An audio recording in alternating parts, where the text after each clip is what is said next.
Pisces, hi! Welcome to Mystic Queen PH. Titingnan natin ang energies na parating sa inyo ngayong Jupiter and Gemini transit. So, 1-year transit yan from May 2024 to June 2025. So, Jupiter is the planet of abundance, prosperity, good luck. So, titingnan natin yung blessings na parating sa inyo. So, if you're interested in private readings, meron tayong link sa description at sa pinned comment kung paano makakapagpabook for a private reading. Ayan. So, itong reading na to, mas makaka-resonate dito yung mga Pisces rising, no? So, maganda rin na i-check nyo kung ano yung inyong rising signs. Although, pwede rin namang mag-resonate yung mga Pisces moon or Pisces sun. Okay.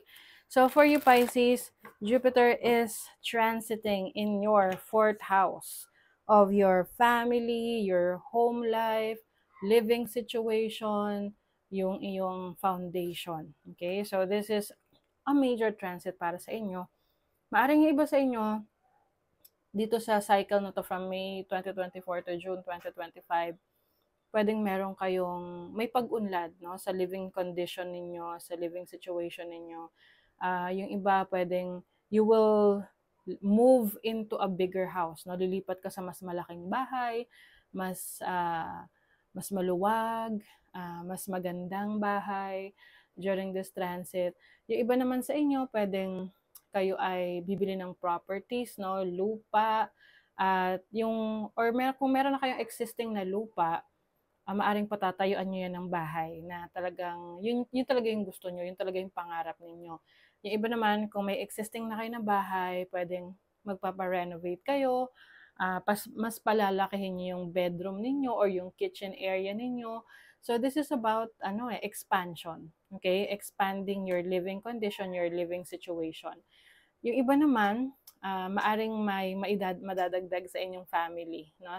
So, if you are still living with your parents, pwedeng, kung may capacity pa or capabilities pa yung parents mo to have another child, so pwede magkakaroon ka ng bagong kapatid, or pwede rin namang, mismong sa inyo, no, family ninyo, you will have a new child, or some of you, pwedeng magkakaroon kayo ng bagong pamangkin, or cousin, ganyan.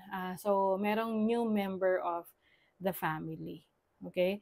So, some of you will also be bonding with your family members. Maaring may mga travel opportunities kayo together. Some of you, travel opportunities abroad, no? Kasi meron tong trine sa Pluto, which is in your 12th house of foreign land, no? Anything na you have never been before. So, pwedeng itong bonding nito will help your family grow in spirit, kumbaga. So, another opportunities for you, pwedeng you are moving to a new country, no? Bagong culture, bagong bansa, uh, it's like bagong experience, no?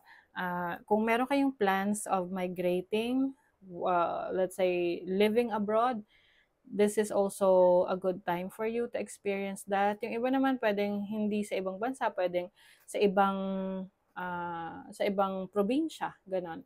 So anything that will improve your home life, your living condition, ayan yung may experience ninyo because ibe-bless ang inyong family life and home life.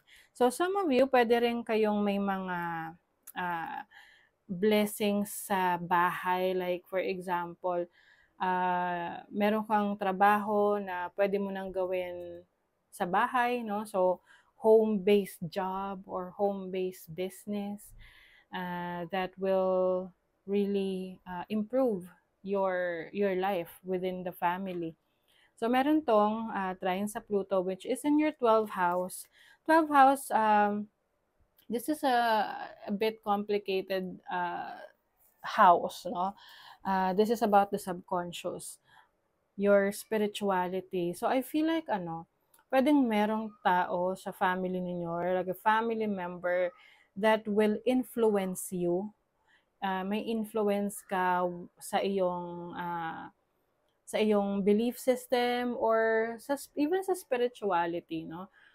Let's say for example, dati hindi ka naniniwala sa mga pamahiin, or dati hindi ka naniniwala sa mga hula-hula or sa mga let's say sa tarot reading or sa astrology or any belief system, ngayon nagbabago na yon. Okay, so maaring may family member that will encourage you to uh, continue this spiritual journey. Kasi the 12th house is also about your spirituality.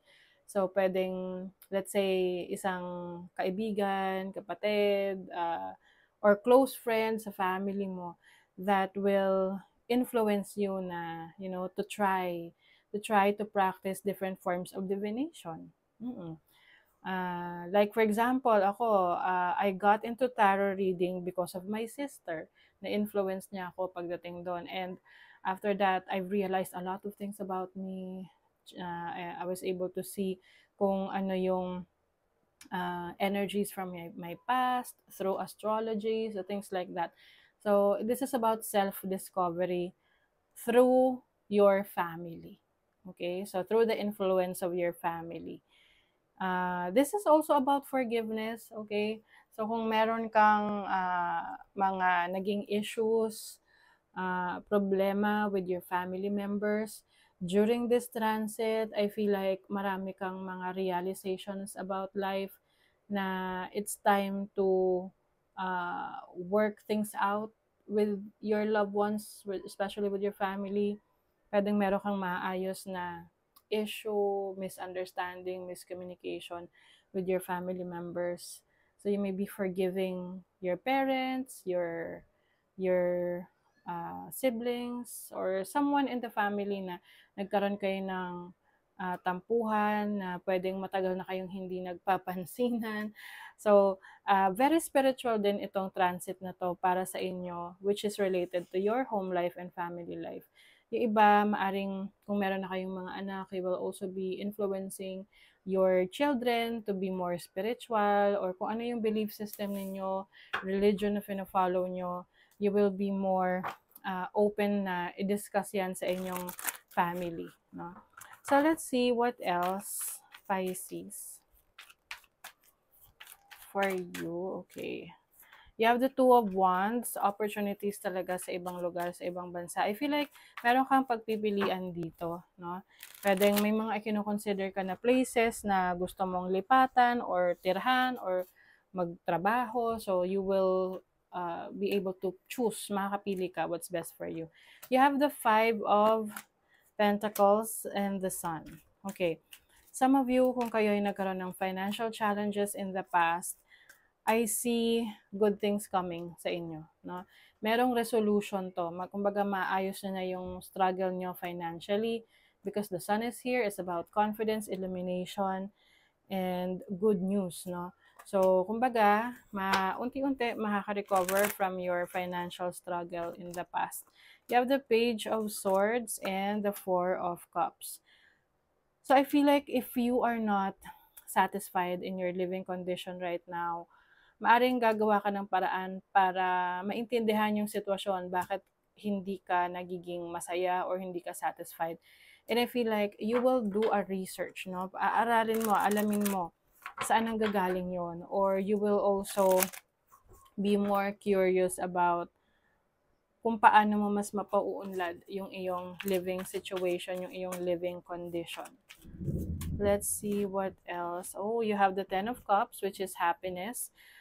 This is the energy of a family na na-overcome nila yung challenges nila. So this is fortune after difficulty. Like what I've mentioned kanina, whatever challenges na makakaharap ninyo related sa finances nyo, I think kayo mismo sa family magtutulungan para maka-recover kayo from those challenges, na ma-overcome nyo yan. You also have the Seven of Cups. So, ito yung pagiging confused about a certain situation. So, pwedeng mabibigyan ka ng mga different options available sa'yo. At maaring mahihirapan kang pumili. Oo. For example, you want to move to another house, no? Gusto mo lumipat ng bahay. And then sa kaka-research mo, ang daming options. So baka dumating yung point na medyo malito ka, saan ka mas mapapabuti. So you have to consider kung ano ba talaga yung hinahanap mo sa isang bahay. Oo, yun dapat yung number one. Ano yung hinahanap mo, for convenience or for comfort, ganyan.